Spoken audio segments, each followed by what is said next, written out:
Here's a quick video that talks about the new Schedule Scrape feature, a little bit about how it works and how you can manage your tasks. So you see on your desktop you have the Start Scrape.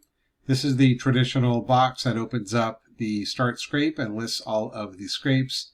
And normally you would click Start and enter the details of what you would like to scrape. With the Schedule Scrape, it's a similar interface, but you would double click the Schedule Scrape. It comes up with the dialog box similar to the other one, and you would select which scrape you want to run. So if I wanted to schedule a coal scrape, I would click coal scrape and do schedule. And then it's going to ask me information. So it's the same prompts as before. 1 to search by item, 2 to search by URL. I'll do 1 as an example. I'll do the term, shoes, and then the next one will be the number of pages. So I'll do 25 pages, and then the discount. So these are the same prompts as before. For if there was Kohl's Cash, I would do 20 or 20%. But the next thing it'll ask is the date that I should run, and it gives an example of the format. So if I want to schedule it, this is the 21st. So if I did the 22nd, I would do 01/22/2025. That would be tomorrow.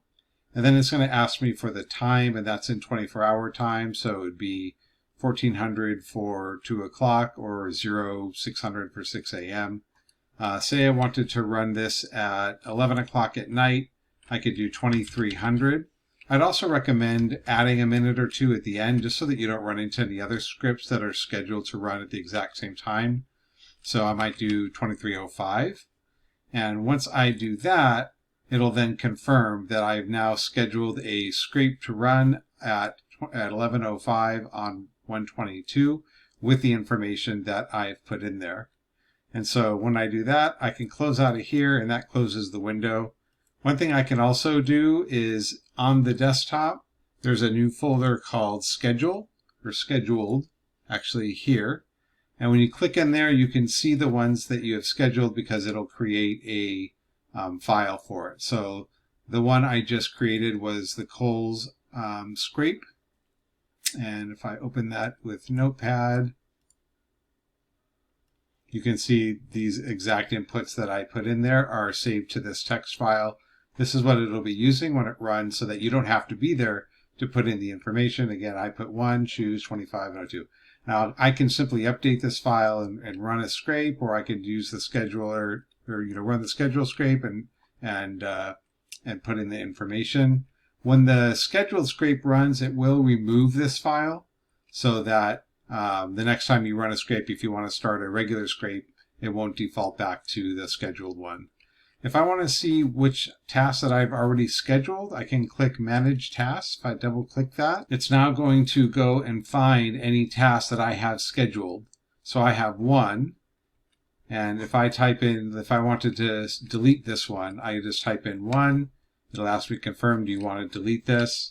I'll say yes, and now that has been deleted. So it won't delete the text file, but it'll delete the schedule. So I could go in here if I deleted that and either update or just delete this text file.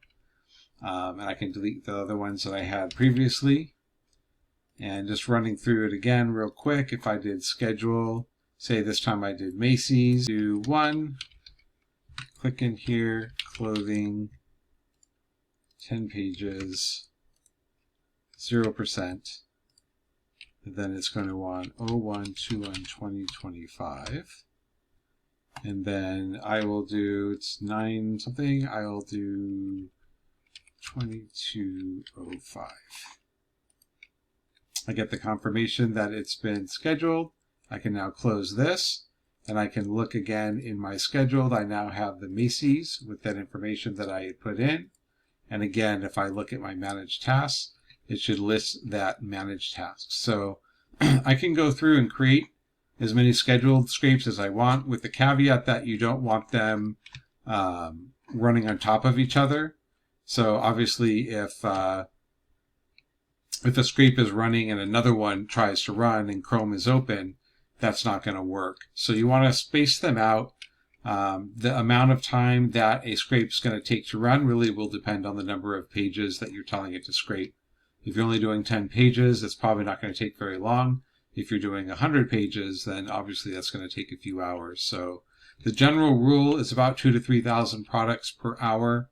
So if you think about how many products you're telling it to scrape, you can get a general idea. And again, you can scrape as many, you can schedule as many as you want. And once they run, they'll take that data automatically, and you'll see the scrapes in your scrapes folder, just like you would if you were running a scrape normally. If you have any questions, let me know in the Discord. Hope you enjoy that feature.